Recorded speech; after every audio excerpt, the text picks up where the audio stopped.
Vamos para a Bíblia. Ó, turma do Data Show é fera.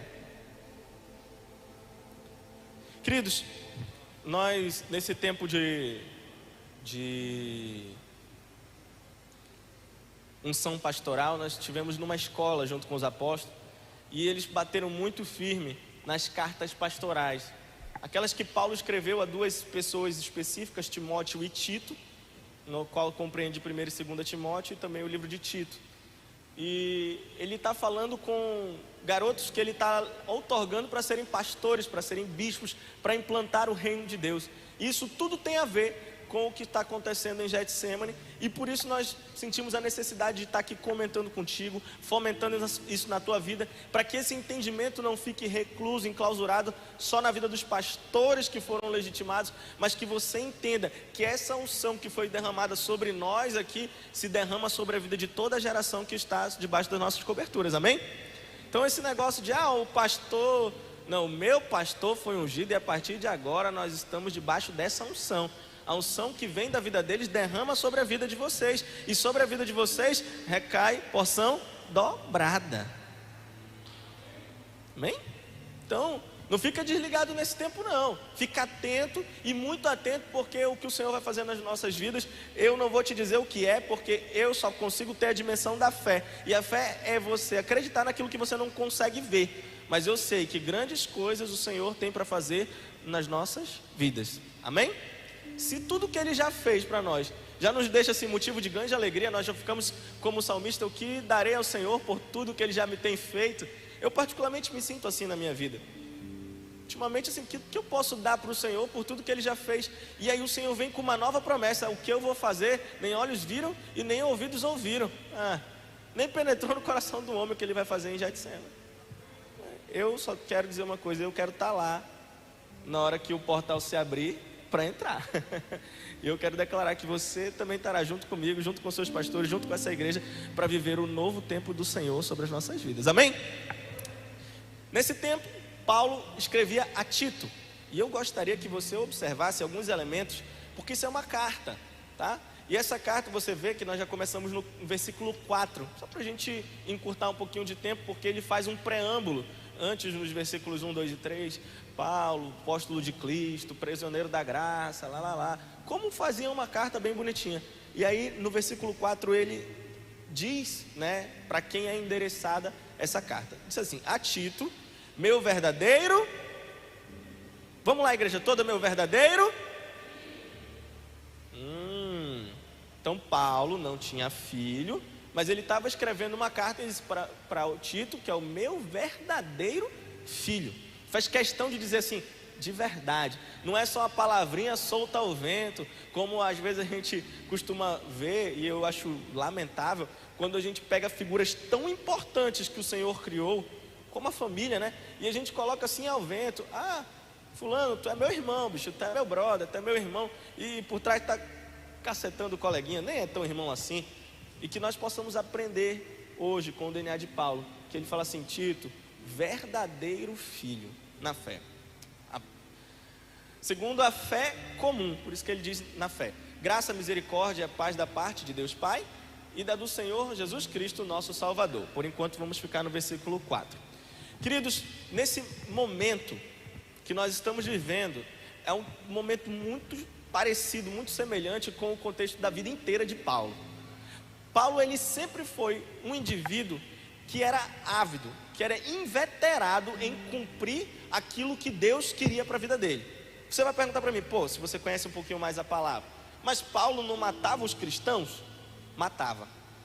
Então como é que ele sempre foi inveterado em cumprir a vontade de Deus? Porque antes ele não compreendia que os cristãos eram o novo momento, que o Cristo já tinha vindo. E aí para ele tudo aquilo era heresia, e a heresia tinha que ser combatida. Ele entendia que Deus não se agradava daquele negócio. Foi aí que Jesus apareceu para ele, e ele se converteu a Cristo, e a partir daí ele largou, renunciou toda a sua vida em prol dessa causa.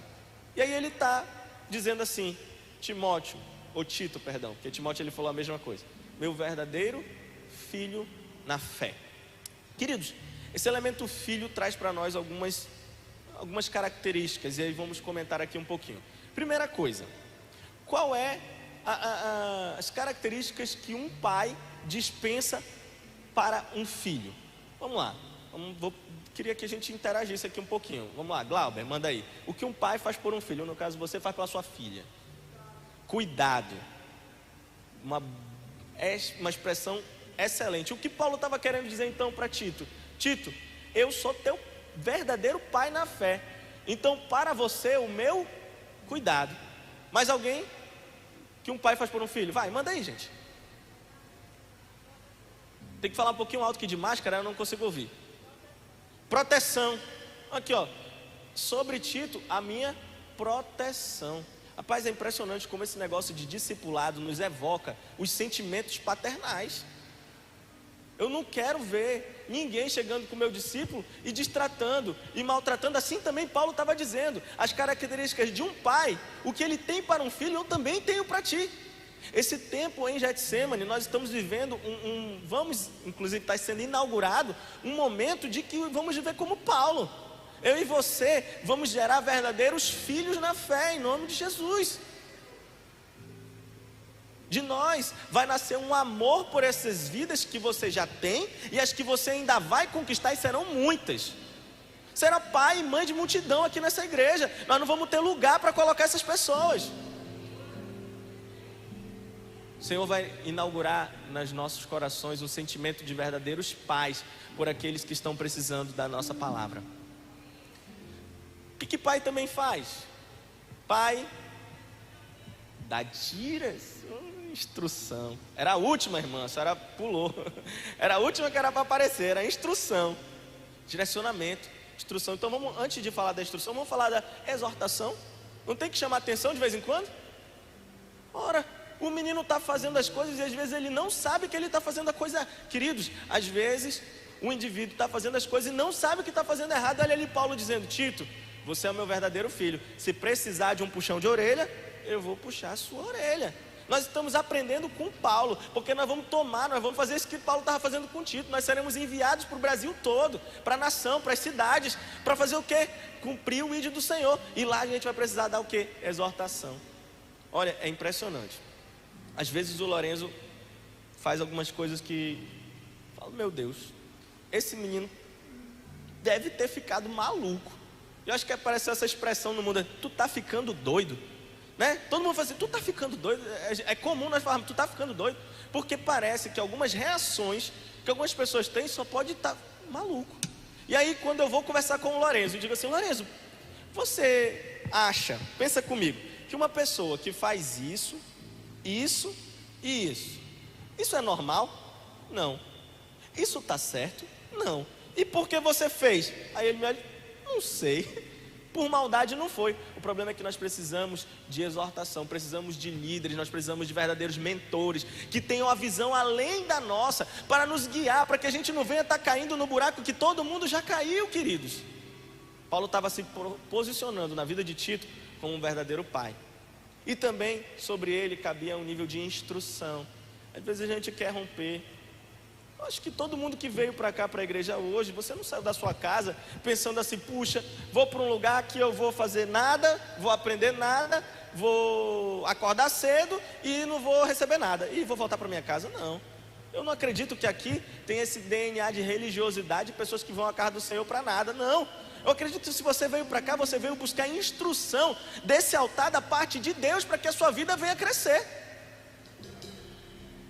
Então se você vem para cá, aqui terão pastores, aqui terão líderes, terão apóstolos que vão derramar palavras, mas com sentimento de verdadeiros pais, como se estivesse fazendo aos filhos, sabe? Aquele que você quer o melhor de todos, é para você essa palavra que vai ser derramada desse altar todos os dias a partir de agora. Versículo 5, olha só: por essa causa eu te deixei em Creta. Você já deixou alguma coisa em algum lugar? Só para que você entenda. O entendimento é o seguinte: Paulo foi para Creta, e com ele estava quem? O filho, o coroinha. E com ele estava lá o Tito, juntinho, do lado dele. Chegou lá, ele viu a demanda, pregou, organizou, falou para aquela igreja. E de repente ele falou: uxe, deu meu tempo, eu preciso sair, eu preciso fazer outra coisa, eu preciso ir em outra cidade, eu preciso ganhar o mundo. Ele disse assim: por essa causa eu te deixei lá em Creta, porque a missão ainda não tinha sido terminada. Deixa eu dizer uma coisa para você: quem vai ser enviado vai ser aqueles que têm DNA de filho. Você está me entendendo? Essa unção que está sendo derramada sobre nós nesses últimos dias é uma unção para nos tornar verdadeiros filhos. Mas só vai ser enviada quem entender essa unção. Aquele que vai ter a confiança. Aquele cara que está aqui no culto. Aquele cara que mostra testemunho em casa, fora de casa, que dentro da igreja, fora da igreja. É a mesma coisa, queridos. Tito estava sendo outorgado por Paulo: olha, eu preciso sair daqui, mas eu tenho uma bomba atômica no meu bolso, chamada Tito. Uma bomba que vai explodir e saquear o inferno. Vai destruir, quebrar toda a armadilha de Satanás, que Satanás está tentando nessa cidade. Eu vou deixar aqui você, verdadeiro filho na fé. Deixa eu dizer uma coisa para vocês. Chegou um tempo que hoje o apóstolo Marcos está no Rio Grande do Sul e a apóstola Kedma em Roraima. E nós estamos aqui, cuidando da obra. E daqui uns dias, esses 23 pastores que foram legitimados vão ficar pouco. Fala assim, não dá. O apóstolo Marcos daqui a pouco vai falar assim: ó, Santa Maria está precisando de alguém. Tem alguém aqui? Tem alguém aqui? Tem eu. Então vai lá, meu filho, bote aqui. Você é verdadeiro filho na fé. Você já foi passado na casca do alho. Nós vimos que você é filho. Você é de Getsemane. Você tem o DNA de Getsemane. Você vai ficar aqui cuidando. Daqui a pouco ele vai para o Rio de Janeiro e fala: meu Deus do céu, preciso de alguém no Rio de Janeiro. Vai jogar lá no Rio de Janeiro. Daqui a pouco nós estaremos em 62 municípios. Quem será enviado para estabelecer o mover de milagres em todo o Brasil? E a gente diz assim: eis-me aqui, envia aquele ali. Não é esse DNA de Getsemane. Nosso DNA é: eis-me aqui, envia-me a mim. Porque nós temos as palavras, queridos. Nós estamos sendo treinados desse altar. E daqui uns dias nós vamos ser enviados. Mas nós precisamos entender que só vai aquele que é verdadeiro discípulo. Querido, em nome de Jesus, está na hora de a gente se posicionar de maneira diferente. Quando nós estávamos sendo treinados para essa unção pastoral, o apóstolo disse assim: no dia em que vocês receberem a unção, alguma coisa tem que mudar.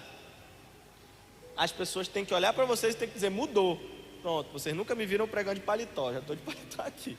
Alguma coisa tem que mudar na nossa vida, em todos os níveis. Queridos, a partir de hoje, decida dentro da tua casa mudar o estilo de adoração, mudar os céus da tua casa, mudar o teu comportamento dentro da tua casa. Começa a mostrar o DNA de filho que você tem, porque o Senhor está assim, ó: quem há de ir por mim, a quem enviarei? Logo logo o Senhor pode estar chamando o teu nome e te mandar para fazer a obra dele, em nome de Jesus. O que ele precisa? De discípulos filhos, que olhem para a palavra de Deus e dizem assim: não, eu vou fazer exatamente como o Senhor está mandando. Nesse tempo nós seremos levantados como verdadeiros filhos. Uma que nossos pastores possam escrever e dizer assim: não, eu tenho muitos discípulos, mas você, de Getsemane aí, é um verdadeiro filho na fé, porque se parece com o pai, se submete como filho e está pronto para encarar esses novos desafios. Olha o que aconteceu com ele. Por essa causa te deixei em Creta, para que pudesses, em boa ordem, oh que maneiro, em boa ordem, as coisas que ainda restam, e a cidade, e de cidade em cidade estabelecesses presbíteros, como já te mandei. Ora bem, presta atenção, vou explicar isso para você, bem com calma, sem grito, sem desespero. Diz assim: eu te mandei, te coloquei lá, para que você pusesse em boa ordem as coisas que ainda restam. Ou seja, ele foi lá, fez um trabalho missionário e teve que sair. Então eu vou deixar você para que você coloque em ordem as coisas que ainda restam. Ainda tinha coisa para ser feita, ainda tinha coisa para ser orientada, para ser ordenada, mas ele precisava de alguém que soubesse. Mas não é só saber, querido, não é só ouvir, é aquele cara que pratica. A palavra de Deus nos recomenda: não sejam apenas ouvintes, mas praticantes da palavra. Porque você ouvir, não vai mudar nada. Mas quando você pratica, você recebe essa outorga de poder ser enviado para colocar em ordem os lugares onde Satanás está tomando, para colocar em liberdade os cativos, para curar os enfermos, para colocar para levar a salvação, as boas novas da salvação que há em Cristo Jesus. É para isso que nós estamos sendo treinados, é para isso que você está sendo treinado, é para isso que a palavra profética está sendo derramada sobre a tua vida aqui nessa igreja, para que coloque em boa ordem. E aí a gente entra num contexto bem interessante, bem interessante. Algumas pessoas pensam que a gente se torna pastor quando você recebe o óleo e a partir do momento que o apóstolo diz, eu te declaro pastor. Não é assim, querido. Você se torna ordenado ao pastoreio quando isso acontece. Mas as características que nós precisamos para que nós sejamos líderes, elas são mostradas dentro das nossas casas. Quantos aqui estão me entendendo? Não fica me olhando com cara de quem está voando não. Se não entender, pergunta que a gente volta um pouquinho. Ora, ele diz, coloca no versículo 6, por favor, Camila, só para a gente exemplificar, para você acompanhar essa parada aí. Olha só, quem é que vai ser ordenado pastor? Que vai ser ordenado presbítero, líder dentro da igreja, um cara que tem uma função dentro da casa do Senhor? Aquele que for irrepreensível. Então eu vou declarar, Getsemane, o Senhor nesse tempo te fará irrepreensível diante dos homens. Marido de uma só mulher e esposa de um só marido, assim que o Senhor nos fará em nome de Jesus. Aqui nessa igreja não haverá infidelidade, não haverá divórcio, não haverá filhos fora do casamento, não haverá contenda dentro das suas casas. Dentro da tua casa haverá mover de milagres e a paz do Senhor que excede a todo entendimento, em nome de Jesus. Que tenha os seus filhos, pode aplaudir o Senhor. Que tenha seus filhos fiéis, só para explicar isso aqui, que tenha seus filhos organizadinho, obediente, bem cuidado.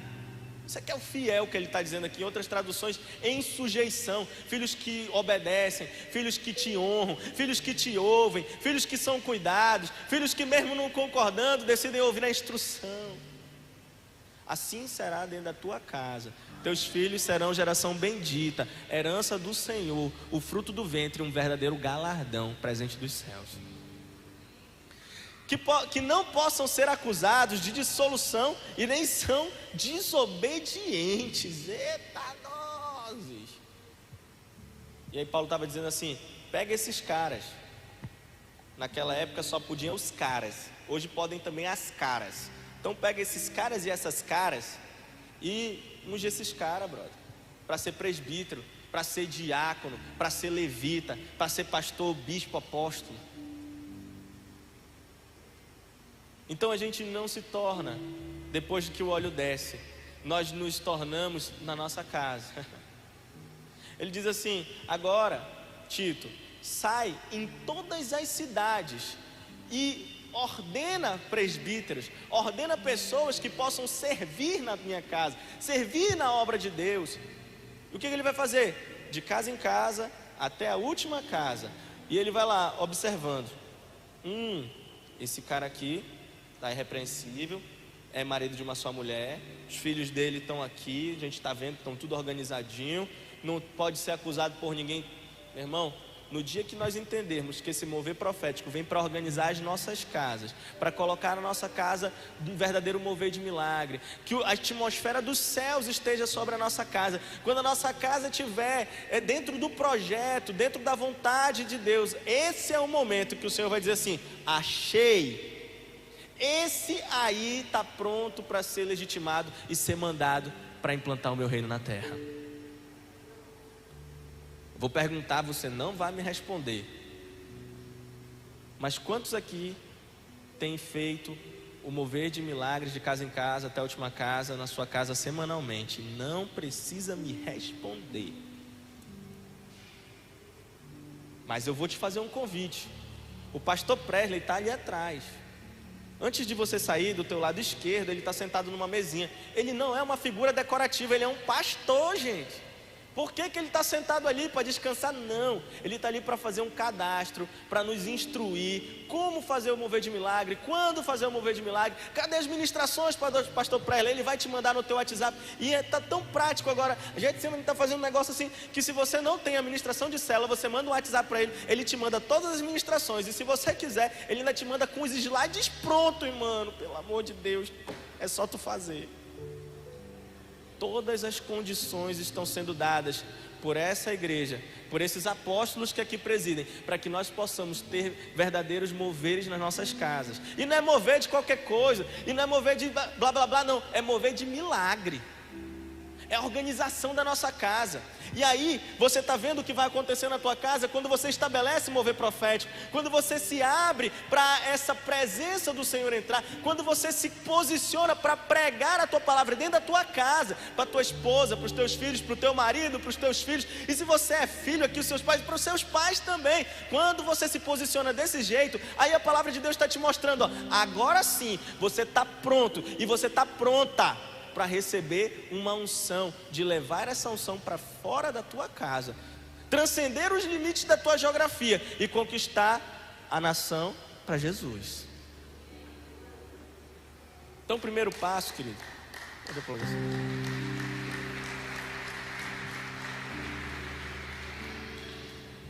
então o primeiro passo, querido, é a gente colocar, ó, opa, o que está bagunçado aqui? O que está faltando na minha vida?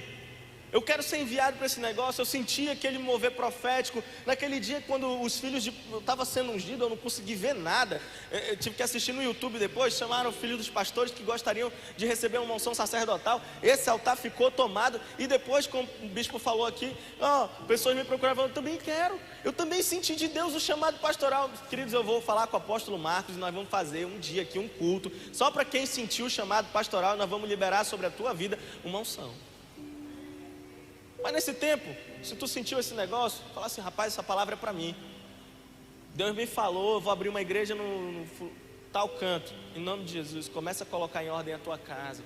Começa a colocar em ordem a tua vida. Começa a colocar em ordem as tuas atitudes. Um exemplo muito claro. Um dia o pastor Clay, nós estávamos em discipulado, e um colega nosso chamou um palavrão lá. E a gente ficou assim, olha, isso aí foi meio estranho, dentro da célula, dentro de uma reunião de liderança, o cara falou isso. Será que ele está maluco? Ou será que ele não entende muito bem que esse tipo de vocabulário não nos cai bem? Queridos, em nome de Jesus, não cai bem na boca do povo de Deus. Isso não nos torna santos, ou seja, separados. E aí a gente foi junto com o pastor Clay, estava com ele, e ele foi até o pai do nosso colega e falou para o pai dele, disse assim, olha, o garoto soltou esse tipo de termo, e a gente já orientou que esse termo não cai bem na boca de um servo de Deus, que esse tipo de comportamento, conduta não cai bem na boca de quem quer servir a Deus. Então nós gostaríamos que o Senhor desse instrução a partir de casa, para que ele possa entender, porque parece que ele não entendia que aquilo ali não era uma coisa muito legal.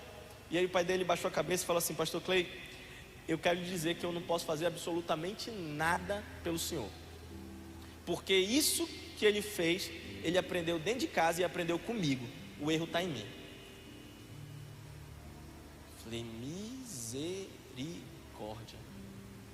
O pastor Clay pegou e imediatamente já desfez o que ele tinha falado para o menino, porque o filho, a maior característica de um filho é que ele se parece com o pai, queridos.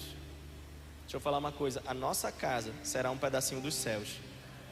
Eu e você transformaremos a nossa casa num ambiente tão saudável que vai ser impossível que o mundo corrompa a nossa família em nome de Jesus.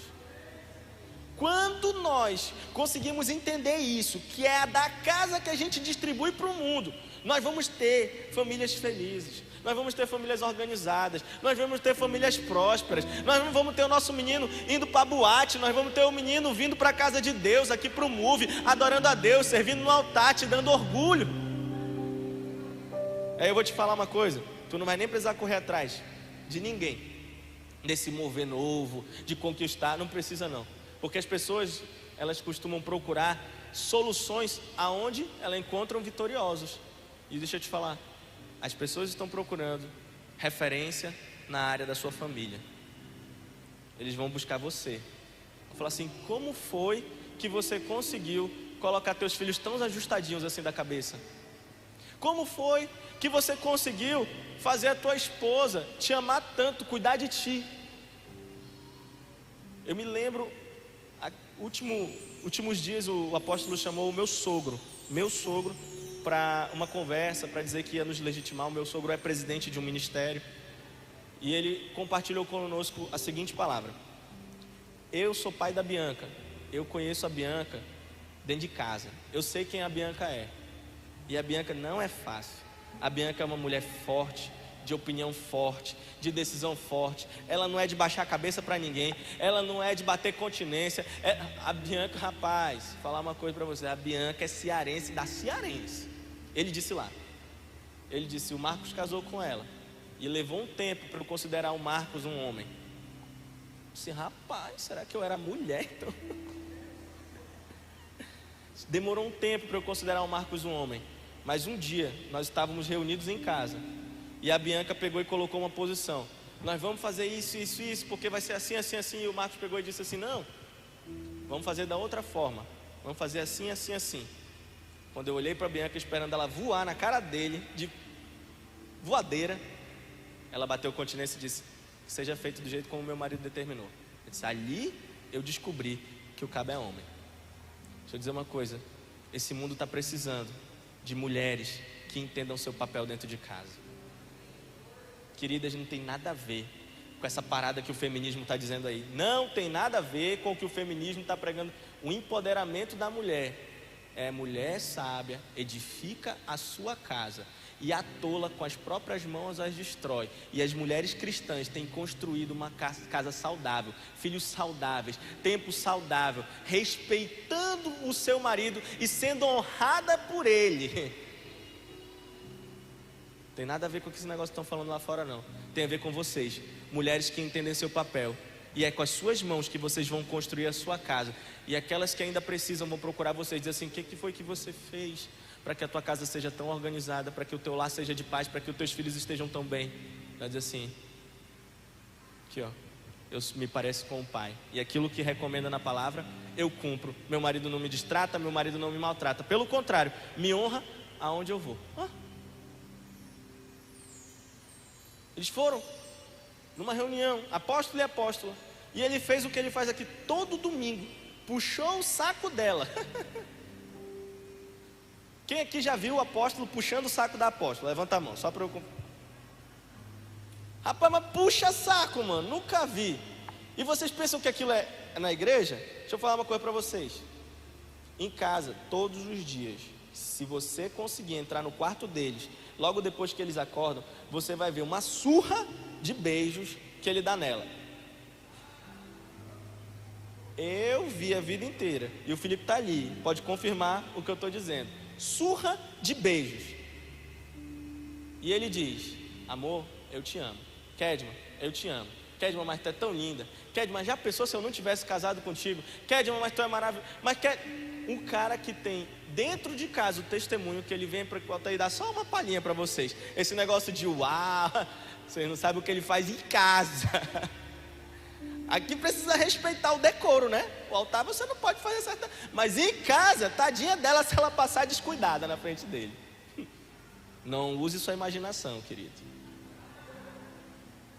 Quer dizer uma coisa para vocês: minha mãe não tem motivo nenhum para buscar outro marido, porque o que ela tem em casa lhe serve muito bem.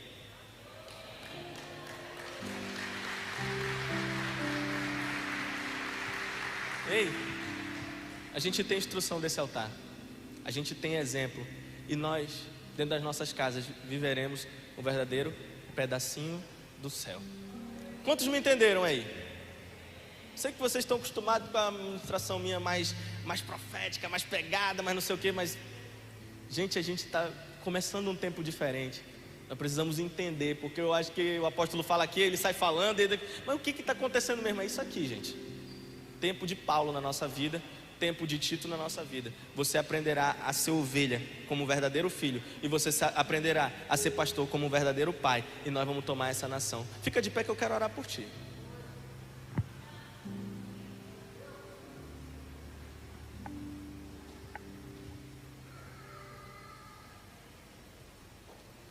quero orar por você, para que a gente comece hoje um tempo que vai ser como essa ministração, só que de trás para frente, em casa, nos tornando exemplos, trazendo o céu para dentro da nossa casa, depois nos tornando ovelhas como verdadeiros filhos, e depois sendo enviados como pastores para amar as ovelhas como verdadeiros pais. Amém? Pai, em nome de Jesus, eu quero declarar sobre a tua igreja que nesse tempo nenhum de nós ficará de fora. Nenhuma casa aqui representada, nenhum integrante de casas aqui representadas ficará de fora desse novo tempo, desse novo mover que o Senhor está agora planejando para Getsemane. Pai, em nome de Jesus, eu quero orar pelas pessoas das casas aqui representadas que ainda não te conhecem, que nesse tempo o Senhor nos dê um presente, Pai, que essas pessoas se rendam no teu altar, se rendam aos teus pés e virem verdadeiros pregadores da tua palavra. Pai, eu quero te pedir pelos pais que estão aqui, sabedoria. A tua palavra diz que quem não tem sabedoria, que peça a Deus, que o Senhor dá liberalmente. Então agora, abre do bom tesouro dos céus sobre a vida dos pais que aqui estão representados e derrama sabedoria sobre as suas vidas, sabedoria de como conduzir os seus filhos, de como exortar, a hora certa de exortar, sobre o que exortar. Pai, traz também sobre a mente deles, Pai, a verdadeira instrução de como levar os seus filhos a viver uma vida próspera, uma vida abundante, uma vida feliz, que a paz do eterno, que excede a todo entendimento, esteja na vida dos seus filhos, dentro das suas casas, em nome de Jesus. Pai, eu quero orar pela vida dos filhos aqui representados, que nós aprendamos a ser verdadeiros filhos. Todo mundo aqui dentro dessa igreja é filho, e que o Senhor hoje nos ensine a ser filhos. E assim como nós formos filhos para os nossos pais, também seremos filhos para o Senhor. Pai, em nome de Jesus, que nós aprendamos a ser ovelhas, verdadeiros filhos, aqueles que se parecem com o Pai, aqueles que quando saem na rua, as pessoas olham e dizem: ah, tu parece muito com teu Pai, o meu Pai que está no céu. E que nós possamos viver a atmosfera do reino dos céus dentro da nossa casa, que ali haja prosperidade, que ali haja paz, que ali haja entendimento, que ali haja amor, que o Senhor converta os corações dos pais aos filhos, que o Senhor converta os corações dos filhos aos pais, que o Senhor converta os corações dos maridos às suas esposas e das esposas aos seus maridos, que o Senhor nos faça entender hoje, as esposas, que o que o Senhor tem para elas é submissão aos seus maridos, é simplesmente uma cuidadora, uma ajudadora que seja idônea. Isso é tão bom, porque aos maridos nos cabe a função de amar como Cristo amou a igreja, e que nós sejamos homens suficientes para, se precisar, dar a nossa própria vida pelas nossas esposas, assim construindo uma atmosfera profética dentro do nosso lar, e que de dentro do nosso lar nós possamos ser verdadeiros exportadores de avivamento para toda essa nação, que cada cidade desse país possa receber um pouco desse avivamento. E se o Senhor hoje precisa de servos e servas que leve a tua palavra, que leve esse mover profético, eis-nos aqui, envia-nos a nós, em nome de Jesus.